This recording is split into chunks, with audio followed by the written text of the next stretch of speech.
आइए आज हम बात करते हैं हड़प्पा सभ्यता की सामाजिक स्थिति के बारे में। तो हम देखेंगे कि उस समय की जो हड़प्पा सभ्यता थी उसकी सामाजिक स्थिति और वर्तमान समय का जो सामाजिक व्यवस्था है उन दोनों के बीच एनालिटिकल तरीके से हम अध्ययन करेंगे और दोनों का हम बृहद तरीके से अध्ययन करके और एक कंक्लूजन पे पहुंचेंगे। तो आइए हम देखते हैं कि हड़प्पा सभ्यता का जो समाज था उस समय के जो समाज थे खास करके मातृसत्तात्मक समाज था। एक बात की जानकारी हमें कैसे मिलती है? तो हड़प्पा सभ्यता कि जिस समय उत्खनन हो रहा था बहुत सारे स्थलों का उत्खनन किया गया तो उसमें नारियों की मूर्ति यानी मातृ देवी की मूर्ति का उत्खनन बृहद पैमाने पर हुआ।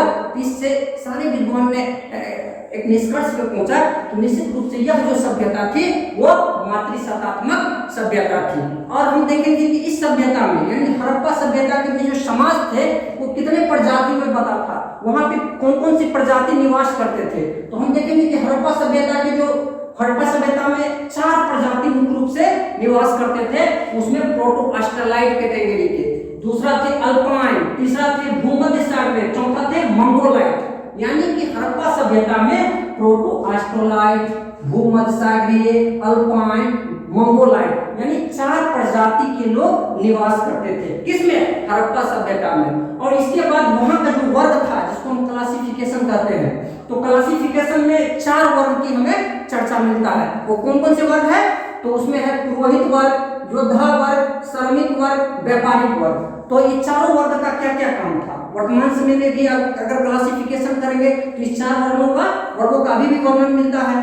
तो उस समय हम देखेंगे कि जो पुरोहित वर्ग थे जिसको कहा जाता था विद्वान वर्ग, जो अध्ययन अध्यापन से जुड़े हुए लोग थे उसको कहा जाता था पुरोहित वर्ग। दूसरा था योद्धा जिसको हम कहते हैं क्षत्रिय, यानी शासन प्रशासन में इन लोगों की भूमिका रहती थी। वर्तमान समय में भी और जितने पूरे इतिहास में देखेंगे कि जो योद्धा थे जिसको हम क्षत्रिय कहते थे उसका काम था शासन प्रशासन का काम देखना। व्यापारी वर्ग जो बिजनेस व्यापार से जुड़े हुए लोग थे जिसका काम था लोगों को पेट भरना।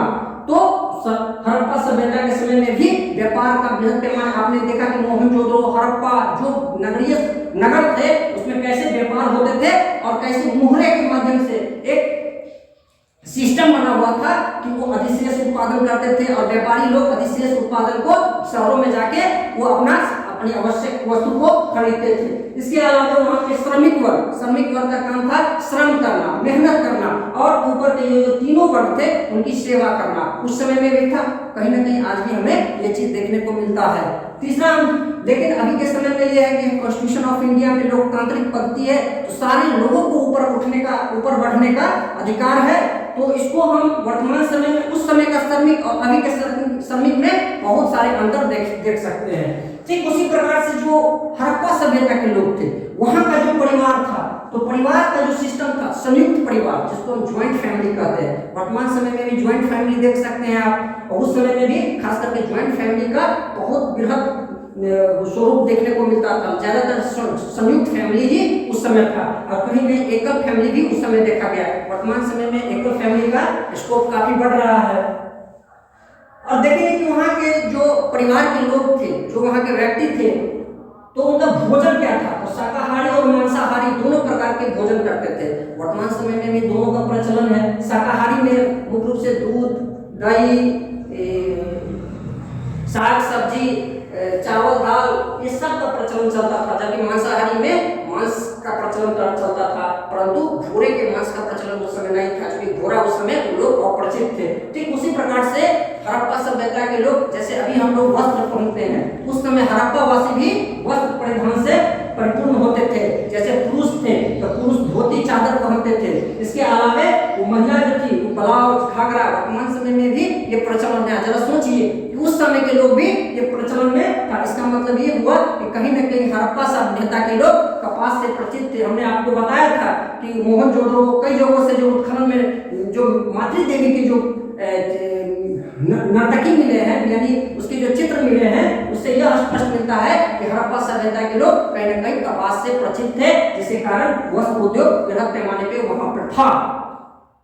इसके अलावा देखते हैं कि जो हड़प्पा सभ्यता के लोग थे वर्तमान समय में भी देखते हैं सौंदर्य प्रसाधन में काफी लोग रुचि रखते हैं। हड़प्पा सभ्यता के लोग भी सौंदर्य प्रसाधन यानी सौंदर्य प्रेमी थे। सौंदर्य में मुख्य रूप से पुरुष को देखते थे, वो क्या करते थे, दाढ़ी उस तरह से मनाते थे, उस समय उस तरह की व्यवस्था था, पगड़ी लगाते थे। और महिलाएं क्या करती थी, महिलाएं जैसे महिलाएं दो तरीका के, एक होता था गरीब वर्ग, एक गरीब फैमिली, एक होता था अमीर फैमिली। तो जो अमीर फैमिली की महिलाएं थी वो सोना चांदी मन के जो काफी बहुमूल्य होते थे उनकी वो आपको आभूषण बना के पहनती थी। और उस समय भी जैसे अभी लिपस्टिक, उस समय भी लिपस्टिक का प्रचलन था, बहुत सारे उत्खनन से प्रमाणित हुआ है कि लिपस्टिक का प्रचलन था। यानी अनेकों प्रकार के सौंदर्य प्रसाधन से महिला भी सुसज्जित होती थी। जैसे गरीब महिलाएं थी तो आपको घोंघा है ना, और हाथी दांत और अन्य जैसे आप देखेंगे मिट्टी के बने हुए सौंदर्य प्रसाधन का प्रयोग करती थी। ठीक उसी प्रकार से आगे हम देखते हैं कि हड़प्पावासी मनोरंजन प्रिय भी होते थे। जैसे उन्होंने पासे का खेल, शतरंज का खेल, जैसे शतरंज के बारे में हमें जानकारी मिला कहां से, तो लोथल के उत्खनन से जानकारी मिला कि हड़प्पावासी शतरंज में काफी प्रिय थे, शतरंज खेलते थे। ठीक उसी प्रकार से पासे का खेल खेलते थे, अन्य प्रकार के खेल भी करते थे। रथ दौड़ घुड़दौड़ नहीं होता था, लेकिन तमाम प्रकार के खेल होता था। क्योंकि रथ दौड़ घुड़दौड़ इसलिए नहीं होता था क्योंकि वहां घोड़ा से अपरिचित थे, और पशु पक्षी को लड़ाना, तमाम प्रकार के खेल से वो परिचित थे। इसी प्रकार से जब हड़प्पा सभ्यता की जो संस्कार यानी मरने के बाद हड़प्पा में एक स्थल है R37, वहां पे सबको जलाने की 3 पद्धति के बारे में जानकारी मिला है। पूर्ण सावधान यानी सब, आंशिक सावधान और सबको जलाने की प्रथा। यानी ये तीनों प्रथा के माध्यम से 3 संस्कार की जो विधि था उसके माध्यम से हड़प्पा सभ्यता के लोग आपको सबको जलाते थे। पूर्ण सावधान, आंशिक सावधान और सबको जलाने की प्रथा प्रचलन में था। इस प्रकार से हमने देखा हड़प्पा सभ्यता का जो सामाजिक व्यवस्था था कहीं न कहीं वर्तमान समय की जो सामाजिक व्यवस्था है उससे कोरिलेट हो रहा है। Thank you, that's all.